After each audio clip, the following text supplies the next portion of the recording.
Je nous laisse nous dire.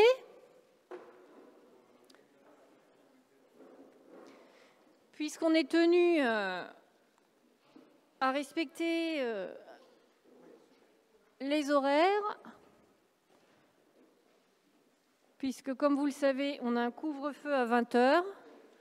Alors en même temps, pas de panique, si on débarde un petit peu, on a des attestations de prévues. Voilà, je vous laisse vous installer. Le deuxième micro est là-bas, celui-là que tu cherches.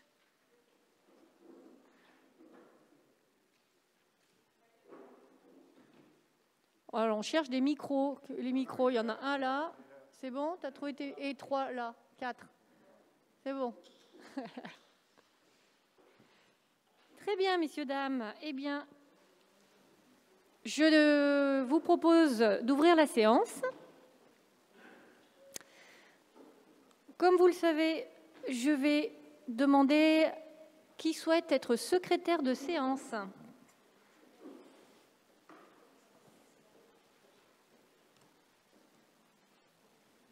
Un volontaire, Didier. Merci. Donc Didier Perrin, désigné secrétaire de séance. Le premier point que je vous propose, évidemment, c'est l'approbation du procès-verbal de la réunion du conseil municipal du 19 octobre.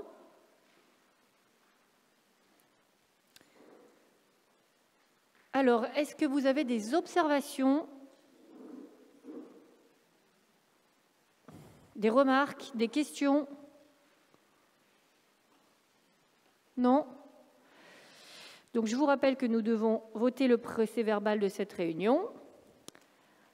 Y a-t-il des abstentions? Des votes contre? Le procès-verbal est approuvé. Donc, nous allons maintenant commencer avec l'ordre du jour. Nous avons un certain nombre de points, de nombreuses délibérations très administratives et techniques. La première, c'est Sandrine Curtet qui va nous la présenter. C'est l'approbation du règlement intérieur du conseil municipal, puisque je vous le rappelle, nous devons nous munir d'un règlement intérieur. C'est une nouveauté. Sandrine, hop, tu es là-bas, je te passe la parole.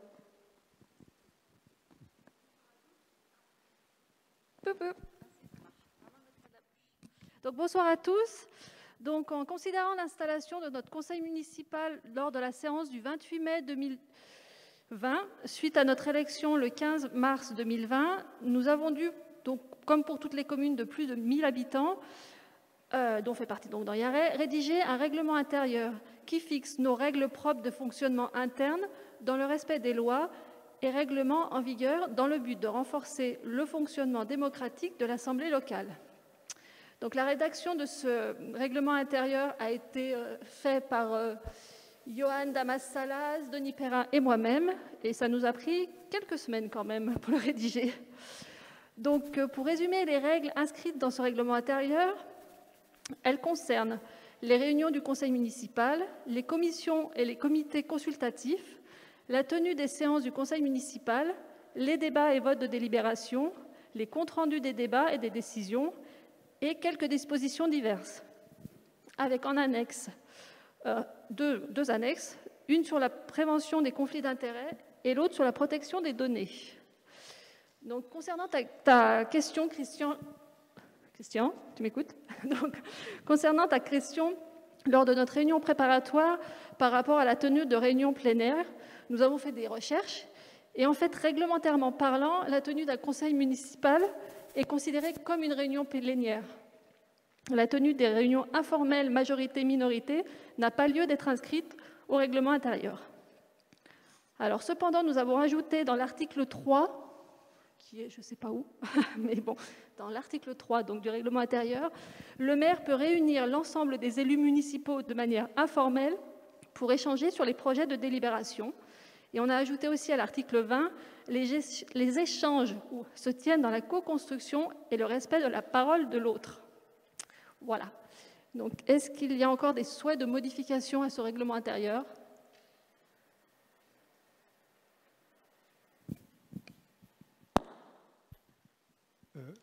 Alors, je voulais juste... bon, merci d'avoir ajouté cette partie, mais ça reste la décision du maire, en fait.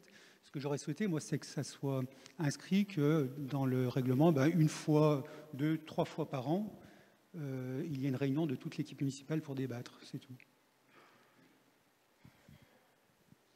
Ce que je veux dire, c'est que d'après ce que vous écrivez, si le maire ne décide pas de réunir tout le conseil pour discuter, ça ne se fait pas.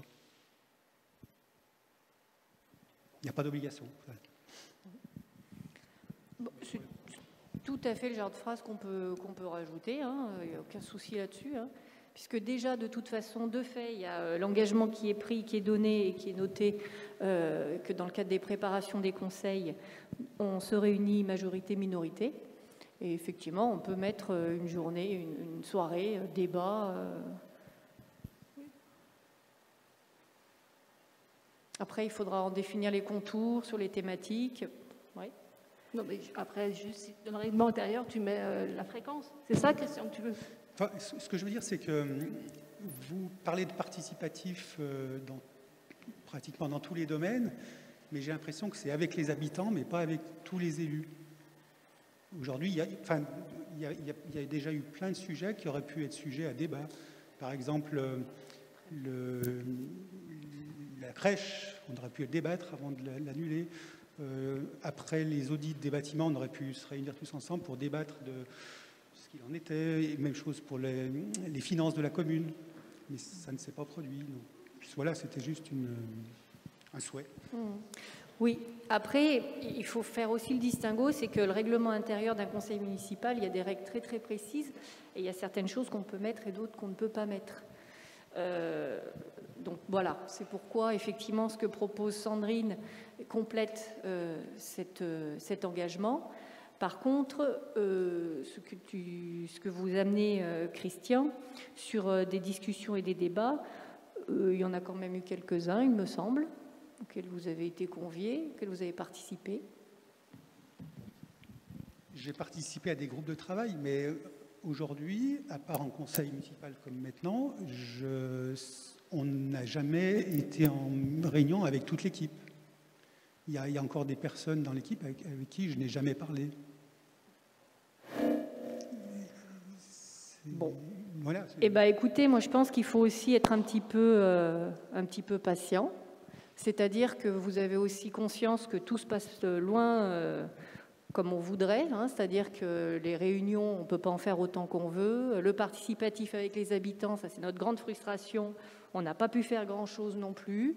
Il y a énormément de dossiers qui sont aussi en suspens parce que justement ces réunions avec les habitants ne sont pas possibles. Et les décisions et les engagements, les discussions qui peuvent être faites sur les dossiers qui peuvent avancer, vous avez été conviés. Ok, oui. Enfin, non, mais vraiment, je ne sais pas ce que vous imaginez, mais l'essentiel, vous êtes largement informés, concertés, et d'être sur des discussions. Après, il y a certains points qui, effectivement, peuvent se traiter à certains moments. Bon. Monsieur Carbonari, vous avez pris le micro. Oui, ce que je voulais dire, c'est qu'effectivement, vous nous conviez à certaines réunions, mais ce n'est pas pour une concertation, c'est simplement pour de l'information. Donc, dans vos propos, vous disiez que vous vouliez qu'on s'unisse et qu'on discute des projets de Noyaret. Donc aujourd'hui, on ne discute pas des projets de Noyaret, vous nous dites ce que vous faites à Noyaret quand vous faites quelque chose. Donc, c'est ce que Christian essaye de vous dire, c'est qu'on aimerait bien être en amont de ces discussions pour partager avec vous, pas forcément pour que vous fassiez ce qu'on vous dise, mais au moins pour partager avec vous. La réunion qu'on a eue lundi dernier, on vous remercie de votre invitation, mais c'était un pré-conseil et uniquement un pré-conseil. Les délibérations étaient prêtes, on n'a fait que les écouter. On n'a pas discuté du fond des délibérations. Le but de cette réunion, c'était de discuter du fond des délibérations. Et bien évidemment qu'une semaine avant un conseil municipal, les grandes trames des délibérations sont prêtes, heureusement. Je suis d'accord et vous avez raison sur le fond, mais quand on nous donne 1 heure avant ou 2 heures avant les délibérations, on ne peut pas les étudier et essayer de parler. On les découvre pratiquement le jour de la réunion, donc c'est pas top pour participer. Voilà. Alors, effectivement, vous avez eu les délibérations comme l'ensemble de l'équipe 2 heures avant. Ça, il est vrai qu'elles étaient prêtes 2 heures avant. Bon, ça, c'est des sujets administratifs et logiquement, vous devriez savoir pourquoi. Donc, je peux vous l'expliquer puisque, voilà, c'est qu'effectivement, il y a un certain nombre de délibérations qui demandent d'attente de réponses, notamment la trésor public, des choses comme ça. Et c'est vrai qu'on était un petit peu juste sur les réponses qu'on avait, et c'est pour ça qu'on a fait la réunion une semaine avant, et qu'on a fait avec ce qu'on avait. Et je peux vous assurer que les agents en charge de ces questions font le maximum pour que les choses soient faites dans les délais. Et je leur redis toute notre confiance. Donc, on s'adapte aussi à la réalité administrative. Et j'entends bien ce que vous dites. Et je le redis, puisque c'est des échanges qu'on a eus en privé aussi. On tient notre ligne. Vous êtes invités à l'essentiel des réunions qui demandent des échanges et de la concertation. Donc, si vous avez l'impression que ce n'est pas le cas, je vous le redis ce soir, vous êtes invités très régulièrement et vous l'avez toujours été sur l'ensemble des temps de concertation.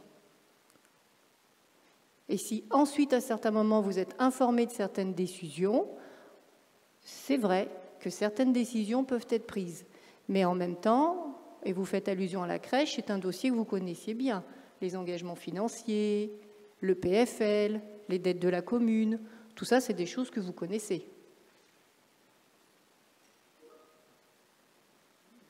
Ça n'empêche pas qu'on aurait pu en débattre avec vous, justement. Mais il y a des temps qui vont être effectivement du temps du débat. Et puis, à des moments donnés, il y a des décisions aussi qui doivent être prises rapidement. Moi, je vous propose quand même qu'on puisse un petit peu avancer, parce que, bon, je veux bien qu'on échange, mais ça tombe pas quand même mal, parce qu'il faut qu'on ait fini à 19h30 les 19 points. Mais par contre, je peux effectivement qu'on puisse se prendre un autre moment dans la semaine et en discuter. Si ça vous convient. Avec plaisir, mais j'entends ce que vous dites.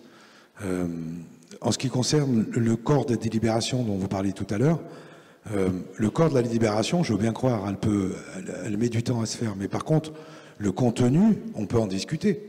Donc on n'est pas obligé d'avoir les délibérations pour on a un sujet de la délibération, on peut en discuter. Après qu'elle soit effectivement écrite, c'est un autre problème et je le comprends et je suis d'accord avec vous. On doit attendre certaines... Mais par contre, le corps de la délib, on peut en discuter. Voilà. Et c'est pour ça que vous avez été invité lundi soir et c'est pour ça qu'il y a un conseil municipal ce soir. C'est-à-dire que les débats peuvent aussi... Lundi soir, vous n'aviez pas beaucoup de remarques sur les délibs, qui, je le rappelle, sont quand même très techniques. Et si vous voulez encore en discuter ce soir, ben, on en discutera ce soir. Et puis, s'il faut, on terminera le conseil municipal plus tard. On fera des dérogations, il n'y a aucun souci. D'autres remarques? Bien. Sandrine, le règlement intérieur, est-ce qu'on pourra le diffuser peut-être sur le site de la mairie pour que tous les habitants puissent en prendre connaissance? Oh bah oui, il n'y a pas de problème. Donc on diffusera le règlement intérieur sur le site. Attendez, il faut le voter. Oui, oui. Et il pourra être aussi consulté en mairie. Donc je vais mettre au vote ce rapport. Qui ne prend pas part au vote? Qui s'abstient, donc? Qui vote contre? Donc, après en avoir délibéré, le conseil municipal approuve le règlement intérieur à l'unanimité et m'autorise à signer le règlement ainsi que tout document relatif à la présente délibération. Le point suivant. Nous devons... Tu veux dire quelque chose, Patrick? Ah non. Nous devons donc désigner un représentant à la commission locale d'évaluation des charges transférées, la CLECT. Alors la CLECT, c'est effectivement une coopération qu'il est constitué entre l'établissement public de coopération intercommunale à fiscalité propre et les communes membres, une commission chargée d'évaluer les charges à l'occasion de chaque transfert entre les communes et la métropole. La CLECT est donc composée de membres des conseils municipaux des communes et chaque commune dispose d'au moins un représentant. Évidemment, à la suite du renouvellement général des conseils municipaux, le conseil métropolitain a, par une délibération du 16 octobre, arrêté la composition de la CLECT. Nous devons donc désigner un représentant titulaire et un représentant suppléant pour siéger au sein de cette commission. Je propose de désigner M. Gérard Fay comme titulaire et Nathalie Goua comme suppléante pour siéger au sein de la CLECT. Donc je mets cette proposition au vote. Qui ne prend pas part au vote? Qui s'abstient? 3. Qui est contre? Personne. Donc nous désignons Gérard Fay, représentant titulaire, et Madame Nathalie Goua, représentante suppléante, pour siéger à la CLECT. Le point suivant, désignation de la représentante de la commune de Noyaret pour siéger au sein de la commission intercommunale des impôts directs, le CIID. Donc, l'article du Code général des impôts 1650A dispose que dans chaque établissement public de coopération intercommunale, soumis au régime fiscal de la fiscalité professionnelle unique, il est institué une commission intercommunale des impôts directs.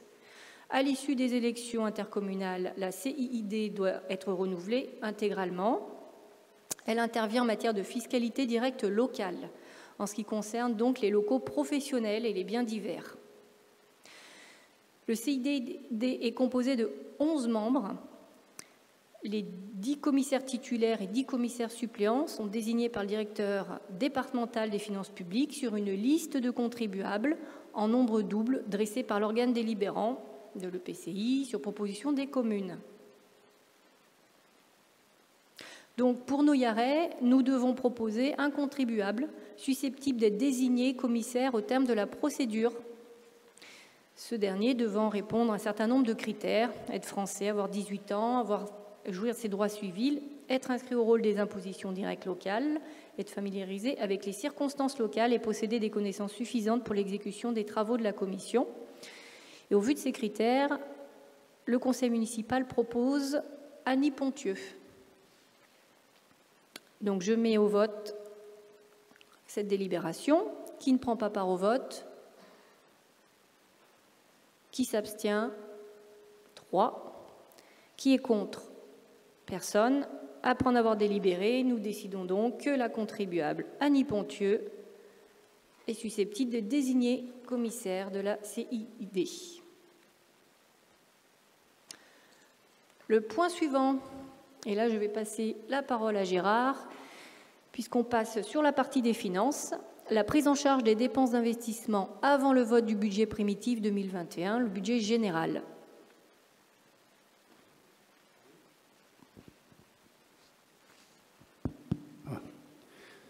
Alors, il faut savoir que le Code général des collectivités territoriales comporte des dispositions qui facilitent le passage d'un exercice budgétaire au suivant. En effet, l'année 2020 se termine et nous n'avons pas encore voté le budget de l'année 2021 que nous voterons dans le courant du premier trimestre de l'année prochaine. Donc, dans l'attente du vote de ce budget, le maire est en droit de mettre en recouvrement les recettes, d'engager et de liquider et de mandater toutes les dépenses de fonctionnement dans la limite des montants de crédit qui ont été inscrits au budget de l'année d'avant.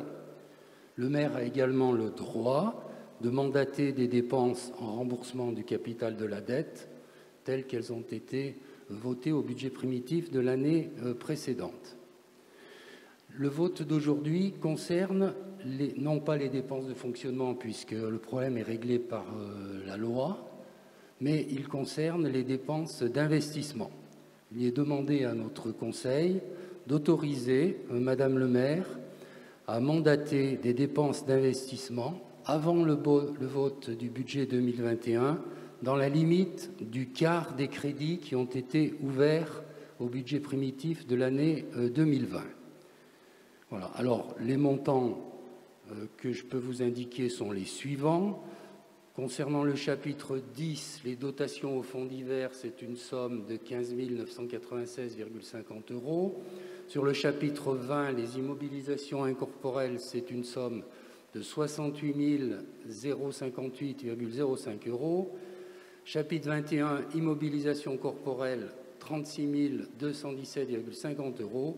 Et chapitre 23, les immobilisations en cours, c'est une somme de 184 901,15 €.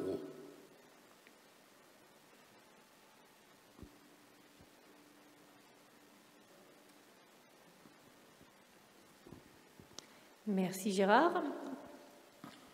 Donc je vais mettre au vote ce rapport. Qui ne prend pas part au vote? Qui s'abstient? 3. Qui est contre? Donc après en avoir délibéré, le conseil municipal donne son accord et m'autorise donc à engager, liquider, mandater les dépenses d'investissement dans la limite du quart des crédits ouverts en 2020 et dans l'attente du vote du budget primitif 2021.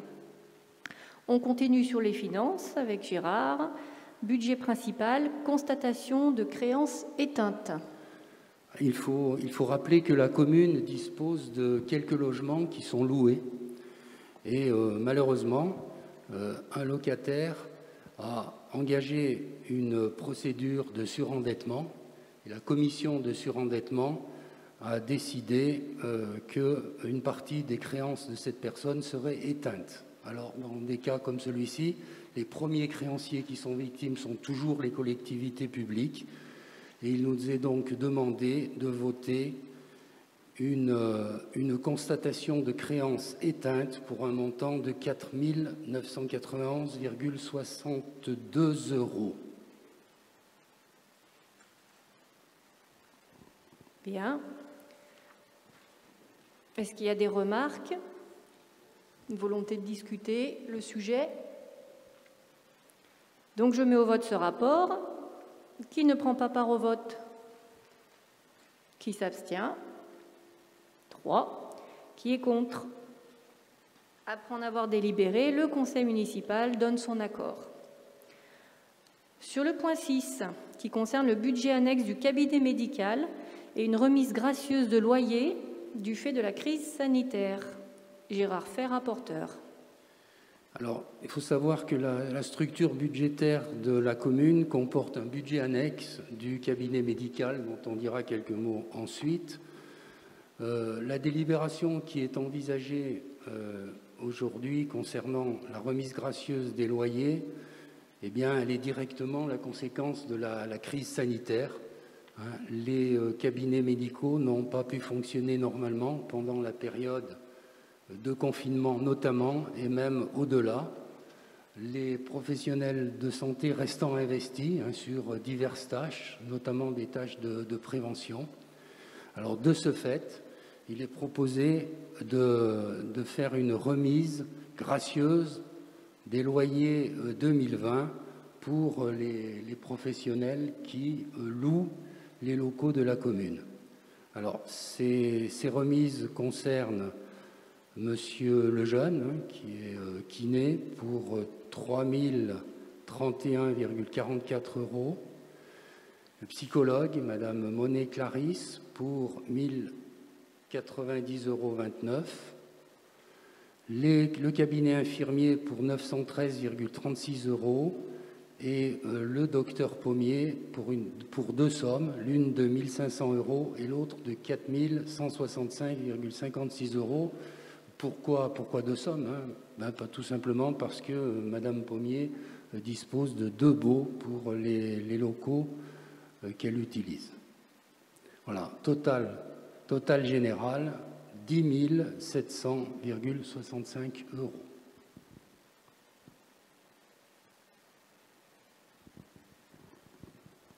Voilà, on peut peut-être aussi ajouter que c'était un engagement qui avait été pris par l'équipe précédente. Donc vous étiez au courant? Non?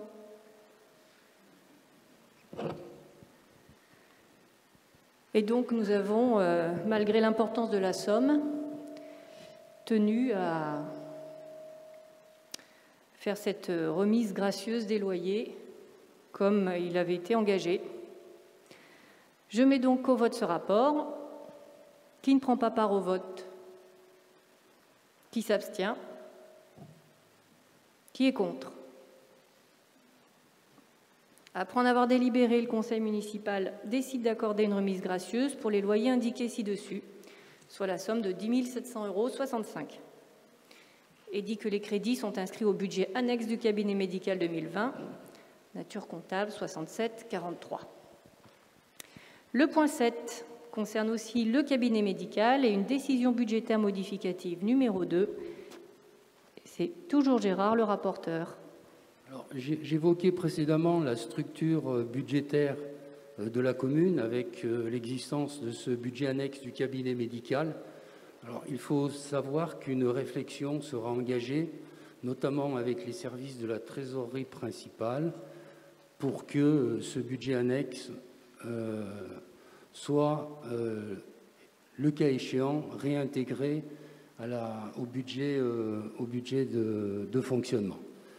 En effet, aussi bien sur le plan fonctionnel que sur le plan réglementaire, l'existence de ce budget annexe ne semble pas complètement justifiée et il serait souhaitable de pouvoir démarrer le nouvel exercice prochain avec les dépenses et recettes afférentes à cette activité de location réintégrées au sein du budget général. Il faut savoir en effet que le fonctionnement de ce cabinet médical pour la commune, c'est uniquement de la gestion de loyers.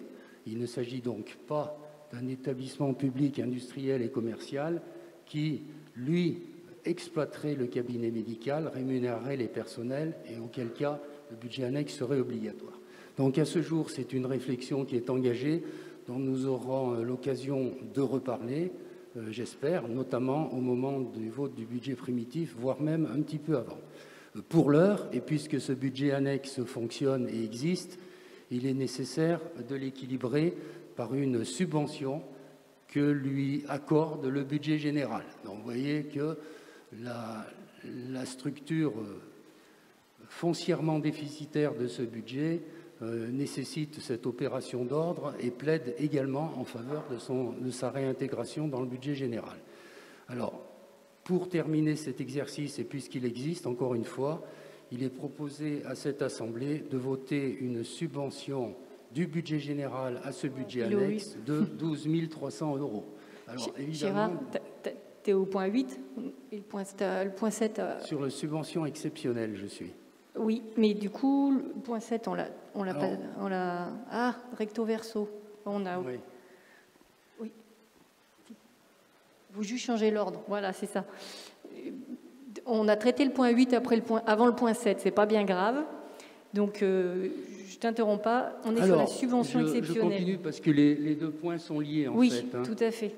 Donc, il faut qu'on vote les deux. C'est vrai que sur ce budget annexe, donc, on va voter une subvention d'équilibre de 12 300 €, dont vous noterez qu'elle comporte les 10 700 € d'annulation de créances des personnels médicaux qui louent, puisqu'en effet, on leur fait une remise de loyer. Si on leur fait une remise de loyer, eh bien, il faut que le budget général subventionne le budget annexe. Donc, 12 300 €, c'est à peu près 2 000 €, 1 500 à 2 000 € de plus que la remise de loyer qui leur est consentie. Voilà, donc ce qu'il vous est demandé, c'est effectivement 2 délibérations qu'on votera certainement de manière successive. Voilà. La première, c'est d'inscrire au budget annexe les crédits permettant la remise de loyer, c'est-à-dire sur le compte des locations, une somme de 10 700,65 € et c'est une subvention exceptionnelle pour équilibrer cette recette qu'on ne fera pas de 10 700,65 €. Ça, c'est la première délibération. Et la deuxième, c'est la subvention générale du budget d'exploitation au budget annexe du cabinet médical de 12 300 €. Bien, merci. Du coup, on fait du 2 en 1, c'est encore plus efficace. Donc, je mets au vote le premier rapport, c'est-à-dire la décision budgétaire modificative numéro 2 sur les 10 700 €. Qui ne prend pas part au vote? Qui s'abstient? Qui est contre? Après en avoir délibéré, le conseil municipal donne son accord et décide d'inscrire les crédits ci-dessus au titre de la décision budgétaire modificative numéro 2 de 2020 du budget annexe du cabinet médical. Et concernant la subvention exceptionnelle de 12 300 €, je mets au vote. Qui ne prend pas part au vote? Qui s'abstient? 3. Qui est contre? Après en avoir délibéré, nous décidons donc de verser la subvention de 12 300 € au budget général 2020 du budget annexe du cabinet médical. Dit que les crédits ont été prévus au budget primitif 2020 et demande à Madame le maire d'étudier la pertinence de conserver ce budget annexe ou de le clôturer en transférant des opérations comptables gérées en hors taxe au sein du budget général, puis de proposer une délibération au conseil municipal. Le point suivant, il s'agit de la fixation du prix de la vacation funéraire au bénéfice du policier municipal. Alors les vacations funéraires, il faut savoir que dans notre commune, c'est quelque chose qui n'avait pas été utilisé depuis une vingtaine d'années. Et avec effectivement l'épidémie qu'on traverse, notre policier municipal a été très, très actif. Donc, je rappelle les principes des vacations funéraires du Code général des collectivités territoriales, d'harmoniser le montant unitaire des vacations funéraires sur l'ensemble du territoire. Chaque maire conserve toutefois le choix du montant applicable dans sa commune, dans l'intervalle défini par la loi. Je rappelle que la surveillance des opérations funéraires est exercée par les fonctionnaires de police nationale dans les communes comme Noyaret. Et en leur absence, cette surveillance est réalisée par le maire, qui, conformément au principe de gratuité du mandat, ne peut recevoir de vacation. Je rappelle que le dispositif des vacations funéraires est sans incidence budgétaire pour les communes. Donc, quel que soit le montant unitaire fixé par le maire, les vacations funéraires n'intègrent jamais le budget de la commune. Pour vous expliquer en quelques mots, c'est effectivement les familles qui donnent cette somme, et cette somme va directement au policier municipal. Donc, considérant que ces opérations de surveillance mentionnées donnent seul droit à des vacations, dont le montant fixé par le maire après avis du conseil municipal est compris entre 20 et 25 €, ce montant peut être actualisé par arrêté du ministre chargé des collectivités territoriales. Donc, considérant que nous devons mettre à jour ce montant fixé, dernière délibération 2013, donc nous proposons que le tarif unitaire par vacation funéraire soit fixé à 25 €. Je mets au vote ce rapport. Qui ne prend pas part au vote? Qui s'abstient? Qui est contre? Après en avoir délibéré, le conseil municipal fixe le montant de la vacation funéraire à 25, à l'unanimité. Le point suivant concerne la convention de travaux 2021 avec la CISI, et c'est Annie Pontieux en rapporteur. Oui, alors, c'est à propos des... Ça concerne plutôt les espaces verts. Donc, la commune collabore depuis quelques années, depuis même de longues années, avec une association qui s'appelle la CISI, et qui est un chantier d'insertion Sud-Isère, voilà pour les initiales. Donc, la commune fait appel à eux ponctuellement pour des opérations de journée. Et nous avons donc convenu pour cette année de passer de 22 vacations à 25 vacations dans l'année. Voilà. Donc, il faut qu'on prenne une convention.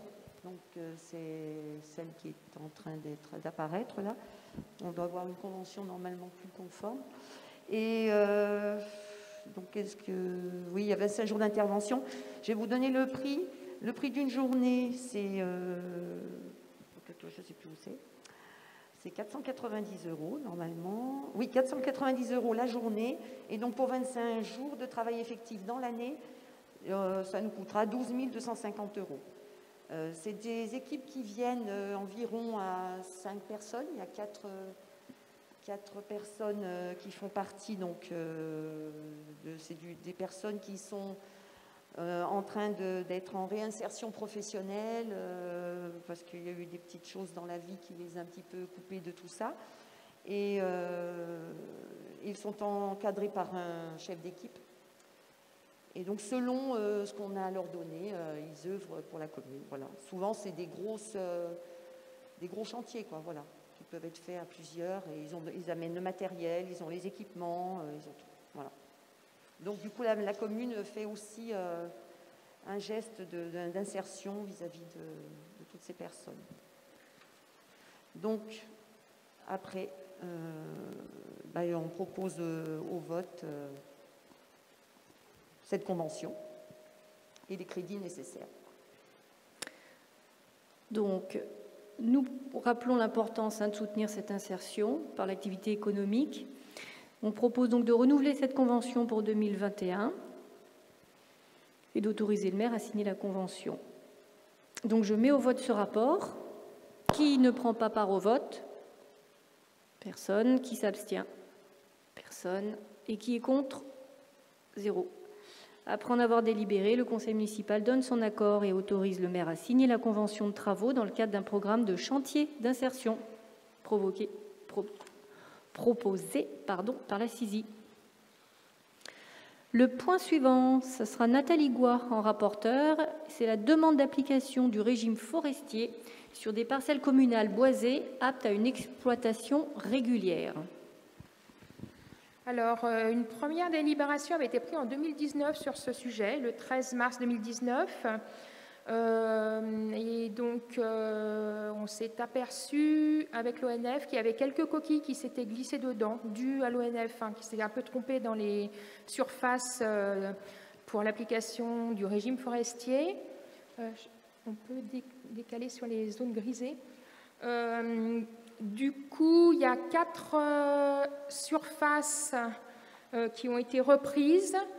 Dans les délibérations qu'on nous a envoyées, il y avait la A566 qui n'était pas grisée. Donc, c'est une erreur, donc on la corrige en séance. Donc, il y a la A566, la A567, la B127 et la B130, où les surfaces sont légèrement modifiées. Et ensuite, c'est pareil, dans la délibération précédente, on mentionnait la parcelle cadastrée A566 sortant de la demande. Et en fait, c'est la A412 qui sort de la demande. Donc voilà, les modifs qui ont été faits par rapport à la précédente délibération. Et du coup, voilà, le but de passer dans le régime forestier, c'est de développer une gestion durable du patrimoine forestier par une exploitation forestière régulière des propriétés concernées. Donc, on propose d'autoriser le maire et la première adjointe au maire, délégué à l'aménagement du territoire, au cadre de vie et à l'économie, à présenter à l'Office national des forêts, service instructeur du dossier, une demande en vue de la prise d'un arrêté pour application du régime forestier aux parcelles précitées, conformément aux dispositions du Code forestier. Merci. Donc, je mets au vote ce rapport. Qui ne prend pas part au vote? Personne. Qui s'abstient? Personne. Qui est contre? 0. Donc, après en avoir délibéré, le conseil municipal donne son accord et autorise le maire à présenter à l'Office national des forêts, service instructeur du dossier, une demande en vue de la prise d'un arrêté pour l'application du régime forestier aux parcelles précitées, conformément aux dispositions du Code forestier. Le point suivant, le point 12. Il s'agit de la candidature à l'AMI Sequoia, propose par la FNCCR pour subventionner des actions en faveur de la transition énergétique pour les collectivités. Et c'est Johan Salas-Damas qui va nous expliquer tout ça. Bonsoir, est-ce que vous m'entendez? Très bien. Parfait. Donc concernant cet appel à manifestation d'intérêt, donc le décret tertiaire qui précise les modalités d'application de la loi Elan impose des baisses de consommation énergétique à atteindre sur les bâtiments à la fois publics et privés. Les objectifs sont de moins 40% d'ici 2030 par rapport à une référence prise à 2010, moins 50% à atteindre 40% par rapport à cette même référence, et enfin moins 60% à l'échéance 2050. Donc sont concernés tous les bâtiments publics de plus de 1000 m², ainsi que les bâtiments privés de bureaux, commerces, hôtels, etc., au-delà de cette même surface. Alors, il ne faut pas se leurrer, hein, les objectifs d'économie d'énergie de telle ampleur pourront être atteints, importants, et une action forcément nécessite, une action de cette envergure nécessite forcément un plan d'action actuel. Dans ce contexte, la FNCCR a lancé un appel à manifestation d'intérêt afin d'obtenir une subvention à moins 50% sur des études énergétiques et aussi pour l'acquisition d'outils de suivi énergétique. Tout ceci afin de répondre aux besoins générés par ce décret et lancer des travaux conséquents avec quand même un plan bien structuré. Donc, pour répondre à cet appel, il était par contre nécessaire de se regrouper avec plusieurs acteurs de taille et de compétences variées. Il y a une proposition d'une ligne à Fort-Anjou par la LEC. Métro a déposé une candidature regroupant les villes de Mélan, Clé, Villaret, Grenoble et Saint-Martin-d'Air pour la partie étude énergétique de cet appel. La concernant plutôt les outils de suivi énergétique qui pourront être à terme utilisés sur l'intégralité de la métro. Enfin, la métro est dans ce projet l'agrégateur. Nous concernant plus particulièrement, les principaux bâtiments concernés sont l'espace Charles de Gaulle, Polisson, les écoles. Et on a été vraiment pertinent dans cet appel à projet du fait de l'utilisation de la chaufferie bois qui arrive en fin de vie et dont le système de chauffage global doit être repensé. Et c'est ce que nous permettra cette étude.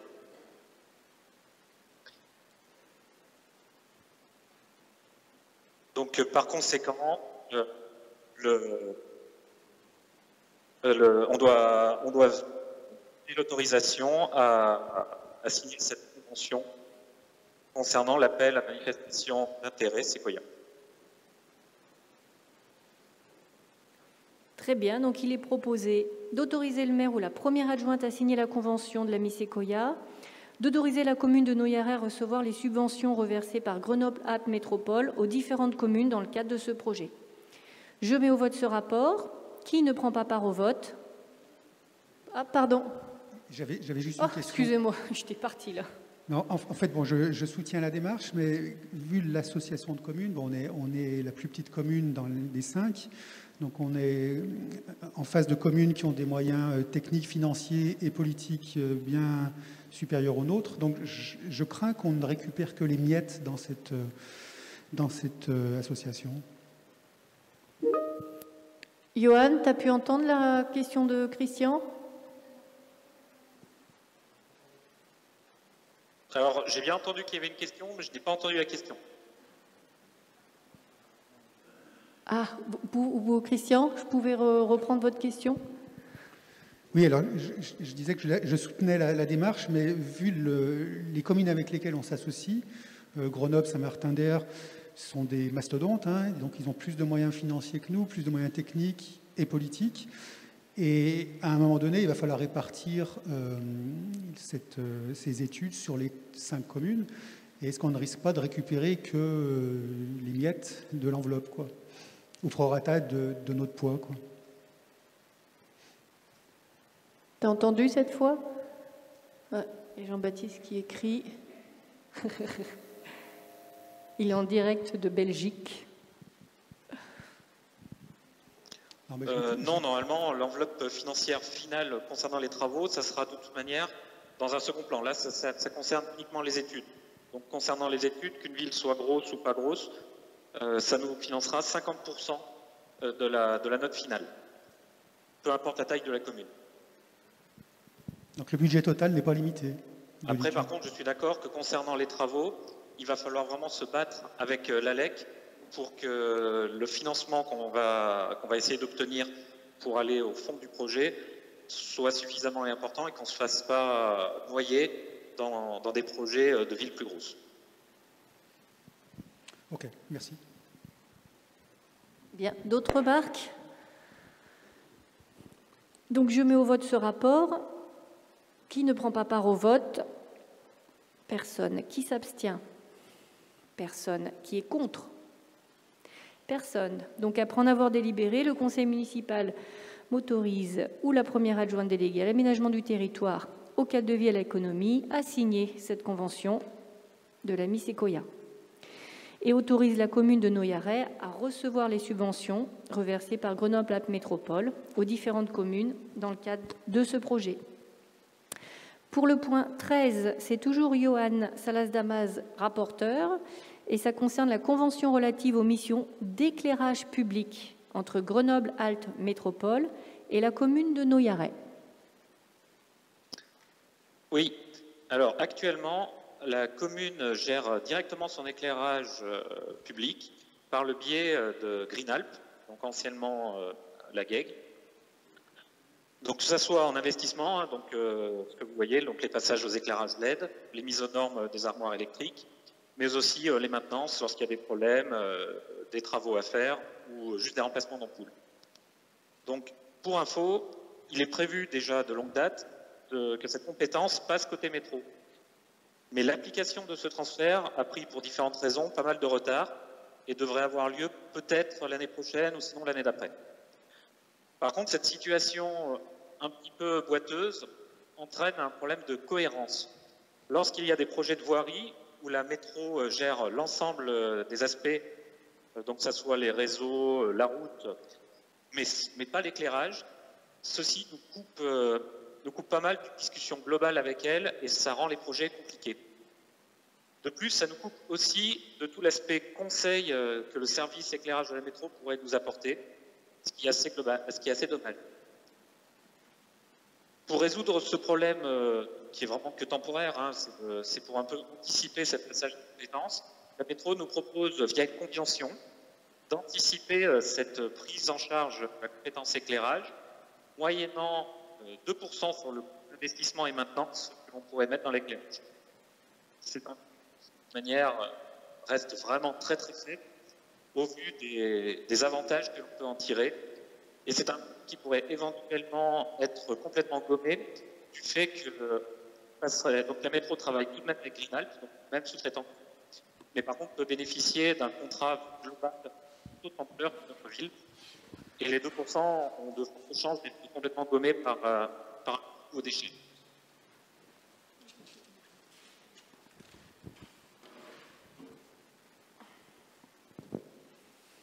Bien. Donc, par conséquent, est-ce que vous nous autorisez à signer cette convention donc, avec Grenoble-Alpes Métropole pour prendre en charge l'éclairage public de Noyaret? Merci, Johan. Est-ce qu'il y a des questions? Pas de remarques? Je crois que c'est un dossier que vous avez travaillé avec Johan, Christian. Donc, je mets au vote ce rapport. Qui ne prend pas part au vote? Personne. Qui s'abstient? Personne. Qui est contre? Personne. Après en avoir délibéré, le conseil municipal approuve la convention de gestion relative à l'exercice des missions d'éclairage public sur la commune de Noyaret et autorise le maire et la première adjointe déléguée à l'aménagement du territoire au cadre de vie à l'économie à finaliser et signer la convention dont le projet est joint à la présente délibération.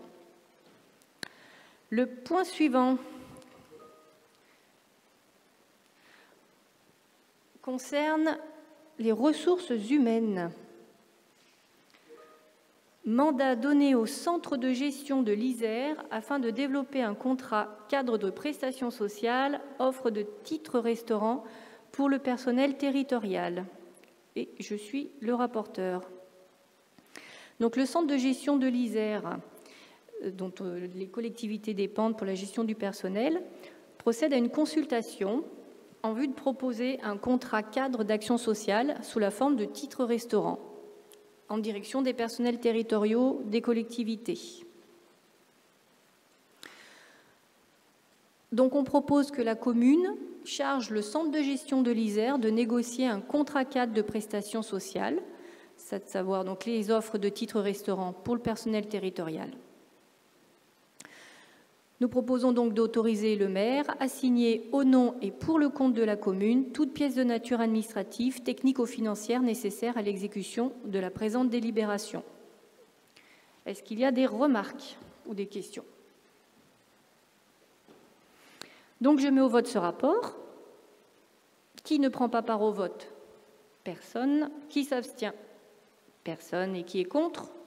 Personne. Après en avoir délibéré, le conseil municipal donne donc son accord et autorise le maire à signer au nom et pour le compte de la commune toute pièce de nature administrative, technique ou financière nécessaire à l'exécution de la présente délibération. Le point suivant concerne le choix d'externalisation de la paye. Et le rapporteur est Gérard Fay.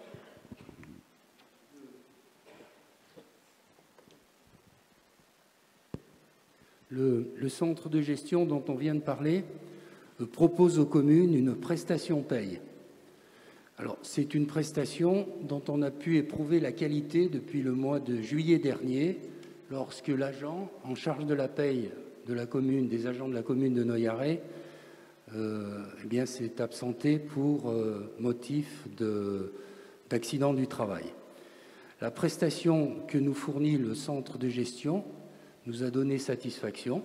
Nous n'avons pas jusqu'à présent adhéré, puisqu'il s'agissait d'une prestation fournie dans le cadre de ce qu'ils appellent SOS Paye, auquel les communes font appel de façon ponctuelle. Alors, ce qui est proposé au travers de cette délibération, c'est d'externaliser la paye de façon organisée désormais et non plus dans le cadre d'un service de SOS Paye. Alors, il conviendrait donc d'adhérer à cette prestation pour un montant de 250 €, puis de payer régulièrement les bulletins de salaire édités pour un montant de 8 € par bulletin de salaire.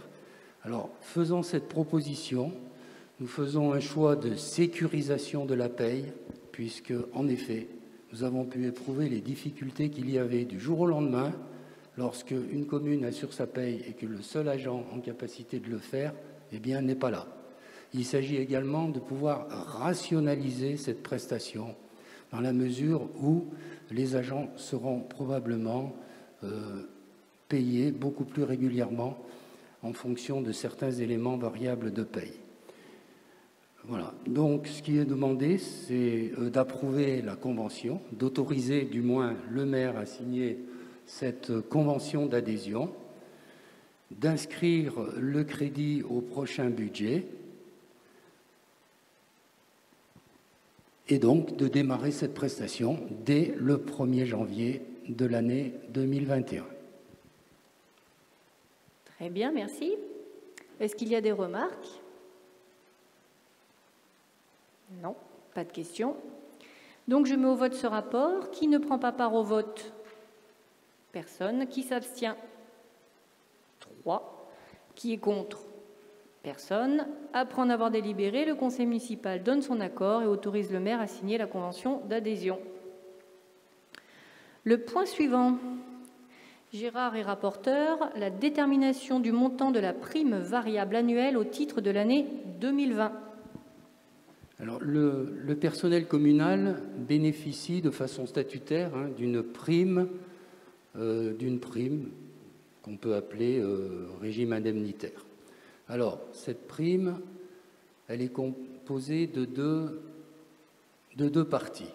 Il y a tout d'abord une prime fixe qui est réglé mensuellement et qui est déterminé en fonction des responsabilités de l'agent. Et puis, il y a une prime variable qui, elle, est fixée annuellement après évaluation de l'agent, de sa qualité de son travail au cours de l'année. Et cette prime variable est fixée donc après un entretien professionnel entre l'agent et son supérieur hiérarchique direct. Alors, il ne s'agit bien entendu pas ici de fixer les montants individuels de ces primes, mais il s'agit simplement de fixer le montant maximum de la prime variable. Alors, ce montant maximum, il était de 637 € pour l'année en cours. Nous proposons de le porter à 644 € pour tenir compte de l'inflation telle qu'elle est mesurée au travers de la procédure Inflation France en 2020 dans le cadre du panier des maires 2020. Voilà, donc une prime qui augmente en pourcentage de 1% montant maximum. Est-ce qu'il y a des remarques ou des questions? Alors, je mets au vote ce rapport. Qui ne prend pas part au vote? Personne. Qui s'abstient? Personne. Qui est contre? Personne. Donc, après en avoir délibéré, le conseil municipal donne son accord pour l'augmentation de la prime variable annuelle de 1% en 2020, soit un montant maximum par agent de 644 € et dit que les crédits sont inscrits au budget au chapitre 012, charges de personnel. Le point suivant concerne une modification du tableau des effectifs et je suis rapporteur. Donc, conformément à l'article 34 de la loi de 84 portant dispositions statutaires relatives à la fonction publique territoriale, les emplois de chaque collectivité ou établissement sont créés par l'organe délibérant de la collectivité. Il appartient donc au conseil municipal de fixer l'effectif des emplois à temps complet et non complet nécessaires au fonctionnement des services. Donc, pour faire suite au projet de réorganisation des services de la commune, ayant reçu un avis favorable du comité technique du 11 décembre 2020, un appel à candidature a donc été lancé pour un poste de directeur général des services. Donc, je propose dans ce contexte la création d'un emploi d'attaché territorial à temps complet à compter du 1er février 2021 pour assurer les fonctions de DGS. Cet emploi pourra être pourvu par un fonctionnaire titulaire du grade d'attaché territorial. En cas de recrutement infructueux de fonctionnaires, les fonctions peuvent être exercées par un contractuel relevant de la catégorie A dans les conditions fixées de l'article de la loi du 26 janvier 1984. Le contrat est conclu pour une durée déterminée qui ne peut excéder 1 an. Sa durée peut être prolongée dans la limite d'une durée totale de 2 ans lorsque la procédure de recrutement d'un fonctionnaire n'aura pu aboutir au terme de la première année. Et enfin, les contrats relevant des articles 3.3 sont d'une durée maximale de 3 ans, renouvelables dans la limite totale de 6 ans. Au-delà, si ces contrats sont reconduits, ils ne peuvent l'être que par décision expresse et pour une durée indéterminée. Donc, je propose au conseil municipal d'adopter ces propositions ainsi que la modification du tableau des emplois et des effectifs. Est-il des remarques ou des questions? Donc, je mets au vote ce rapport. Qui ne prend pas part au vote? Personne. Qui s'abstient? Personne. Qui est contre? Personne. Donc, après en avoir délibéré, le conseil municipal donne donc son accord pour ces propositions ainsi que la modification du tableau des emplois et des effectifs. Et ainsi autorise le maire à effectuer toutes les démarches nécessaires en vue de la création d'un poste d'attaché territorial catégorie A, temps complet dans le cas du recrutement indiqué ci-dessus, et dit que les crédits nécessaires sont inscrits au budget 2021 de la collectivité. Le point suivant concerne les finances locales. C'est Stéphane Couder qui sera rapporteur de la convention d'objectifs et de moyens 2020-2021 avec l'association La Maison des Petits Bouts. Vous m'entendez? Bon. Dernière délibération du jour. Donc, tu as tout dit, Nelly. Donc, il s'agit d'une convention d'objectifs et de moyens pour les années 2020 et 2021 avec l'association La Maison des Petits Bouts. Donc, pour rappel, l'association La Maison des Petits Bouts est une structure multi-accueil associative à gestion parentale Elle a pour mission de garder les enfants de 0 à 6 ans des communes de Noyaret, Veurey-Voroise, et aussi quelques enfants dont les parents travaillent sur la zone industrielle de Veurey-Voroise. Cette convention donc, est très proche de ce qui a été signé les années précédentes. C'est une convention bipartie, avec d'un côté l'association qui s'engage à garder les enfants dans un cadre qui garantit leur sécurité, qui veille à favoriser leur développement, qui respecte les règles d'hygiène, les normes CAF, etc. Et d'un autre côté, donc la commune de Noyaret, qui s'engage à soutenir financièrement l'objectif de l'association en lui allouant une subvention donc, de 38 000 €. Les points notés, donc le montant de la subvention de 38 000 € par an reste inchangé, c'est le même montant depuis 5 ou 6 ans.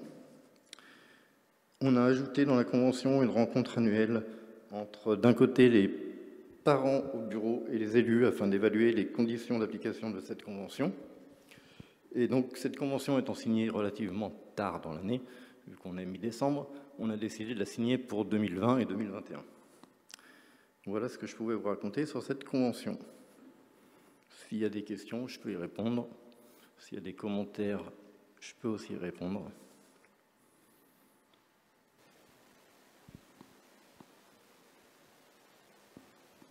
Pas de remarques? Eh bien, je vais mettre au vote ce rapport. Qui ne prend pas part au vote? Personne. Qui s'abstient? 0. Qui est contre? 0. Donc, après en avoir délibéré, le conseil municipal donne son accord et autorise le maire à signer la convention d'objectifs et de moyens entre les deux structures. Nous avons donc fini les points des délibérations, qui effectivement, vous avez pu vous en rendre compte, étaient assez techniques et automatiques. Je vous fais part d'un certain nombre de décisions administratives. La première, c'est le mandatement du cabinet d'avocats Fessler, Jorquera et Associés pour représenter la commune dans l'affaire Consort Fort contre la commune de Noyaret.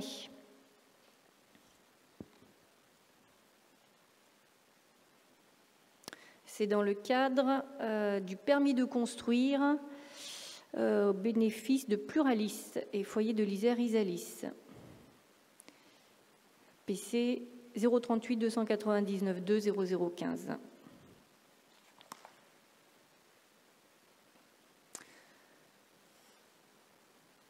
Donc, de procéder au paiement des honoraires de la société Fessler, Jorquera et Associés pour tous les émoluments se rapportant à cette affaire. Une autre décision administrative, le mandatement du même cabinet pour représenter la commune et assigner devant le tribunal judiciaire les sociétés Capé Promotion et SARL Le Clos Saint-Jean dans le cas d'une récission pour lésion. Je vous rappelle donc que le terrain avait été vendu, le square Charles Ferrer avait été vendu pour 120 000 € et que dans notre fonction de défendre les intérêts de la commune, nous revoyons ce tarif.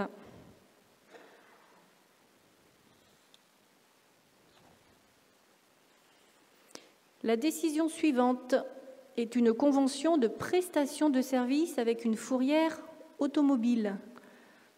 Nous avons pu nous rendre compte de certaines difficultés rencontrées par la police municipale pour faire évacuer notamment les véhicules à l'état d'épave, les véhicules gênants, stationnement abusif ou immobilisés. Donc, nous avons décidé de signer avec les établissements REDA une convention de prestation de services pour la mise en fourrière des véhicules. Cette convention est conclue pour une durée de 3 ans à compter du 1er décembre. Le coût des prestations sera à la charge du propriétaire du véhicule mis en fourrière. En cas de propriétaire défaillant, le coût des prestations est acquitté par la commune par l'intermédiaire de la trésorerie sur des tarifs fixés par l'arrêté du ministère du 3 août 2020, à savoir 121 € pour les frais d'enlèvement, 6,42 € par jour pour les frais de gardiennage, 61 € pour les frais d'expertise et 131 € pour les frais de destruction. Donc, dit que la commune, se substituant au propriétaire défaillant, engagera à l'encontre de ceux-ci une procédure de recouvrement auprès du Trésor public, évidemment. Et voilà pour les décisions administratives. Nous prenons le temps, -20, Des questions diverses. Y a-t-il des questions ou des remarques avant de passer au public? Je voudrais revenir sur le centre-village. Donc, je comprends que vous entamez une procédure avec le KP. C'est une procédure qui peut durer un certain temps, voire plusieurs années, j'imagine. Est-ce que vous avez informé les commerçants, je pense à la pharmacie qui attend avec impatience de pouvoir se mettre aux normes, ou à l'épicerie qui a besoin de s'agrandir et de bénéficier du passage sur la RD. Donc, est-ce que ces personnes-là sont informées du retard certain qu'aura le projet, quoi, s'il sort un jour d'ailleurs? Alors, il faut savoir qu'une récession pour lésion ne remet pas du tout en cause un permis de construire. Et à ce jour, je ne suis pas en mesure de vous dire quelle sera la position de KP Promotion et si tout ça sera retardé. On n'aura pas cette capacité-là. La récession pour lésion est une révision du prix du terrain. Oui, mais de fait, uniquement. De fait, le projet est retardé puisqu'il aurait déjà dû démarrer depuis 6 mois. Ah ben non, le projet ne devait pas démarrer depuis 6 mois puisqu'il y avait un recours d'un riverain. Donc le projet a démarré dès que le recours du riverain était levé. Oh, il a été relevé. Et aujourd'hui, le projet continue. Vous avez pu vous rendre compte que le bâtiment était à moitié détruit déjà. Ok, donc pour l'instant, les commerçants ne sont pas informés du tout d'un potentiel retard. Pour l'instant, les commerçants ont les informations que le promoteur leur donne.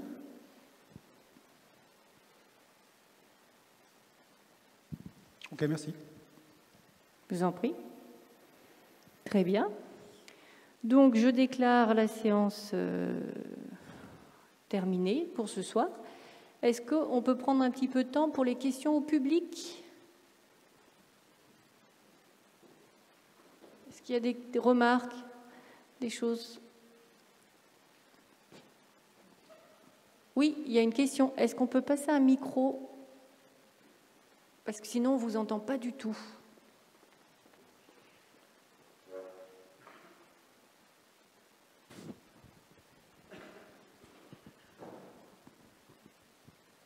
Bonsoir à tous. Moi, ma question était, vous abordiez le sujet de la crèche. J'aurais aimé savoir ce qu'il en était exactement. Alors, donc, quand nous avons pris nos fonctions, comme nous nous étions engagés, en même temps je commence à répondre, mais peut-être Stéphane, tu compléteras. Comme nous nous étions engagés, nous avons poursuivi les démarches qui avaient été engagées par nos prédécesseurs. Et en parallèle, nous avons fait l'état des lieux, évidemment, de la commune, notamment par un audit financier, notamment par les rencontres avec le PFL, qui nous a permis de voir un petit peu les engagements financiers que nous devrons tenir sous les 2 prochaines années. Nous avons évalué un certain nombre d'éléments. Et à l'issue de ces réflexions-là, il nous est apparu extrêmement dangereux, je vais le dire comme ça, pour la commune de s'engager sur la sortie de terre d'un nouveau bâtiment qui engagerait la commune à hauteur de 450 000 € minimum. Donc nous avons préféré mettre un terme à ce projet-là et nous en avons proposé un autre, c'est-à-dire, mais c'est encore quelque chose qui est à l'étude et à la réflexion, de pouvoir utiliser un bâtiment de la commune existant qui n'est pas utilisé en ce moment, enfin depuis très longtemps, pour pouvoir voir si dans ce lieu-là, on pouvait installer une crèche. Et on passerait de coûts bien moins importants pour la collectivité, ce qui rendrait le projet déjà plus rapide et surtout possible. Donc on a bien en tête et on a bien cette volonté-là de fournir aux habitants de Noyaret un lieu de garde pour les tout-petits. Ça, c'est quelque chose sur lequel on ne revient pas. Okay. Et après, au niveau du délai, pour avoir de la visibilité, vous savez À moyen long terme, quand est-ce que la décision sera prise? Pardon, je ne vous ai pas entendu. Au niveau de la décision, vous savez quand est-ce que ça sera pris? Au niveau du délai? Au niveau des délais, alors on a un certain nombre d'études qui doivent être faites, mais notre objectif c'est 2021. D'accord. Ok, merci. D'autres questions? Non? Quelle heure est... Bah, bien sûr, Jean-Jacques. Par contre, avec le micro, parce que sinon, les gens qui regardent par Internet ne t'entendent pas. Alors, il faut une petite lingette.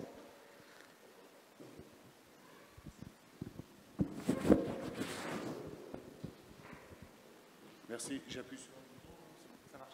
Bon, simplement, c'est à Claude et à Aldo, là, savoir si votre intervention au début, là, vous avez bien réfléchi, parce que je pense que vous avez la mémoire courte pour critiquer le moyen de fonctionnement de l'équipe actuelle. Alors, votre façon d'agir pendant 6 ans vis-à-vis de nous, c'était pas piquer des verres. Enfin, je souhaite quand même passer une bonne soirée, si vous êtes comment dirais-je, en phase avec vos interventions. Bien. Mais on n'est pas en séance conseil municipal, la séance est terminée, vous pouvez répondre, bien sûr, M. Garbonari. Oh, garde le micro, peut-être. Non, c'est pas la peine, je vais parler. Mais on t'entend pas, c'est pour les gens qui ont Internet. On s'en fout pas.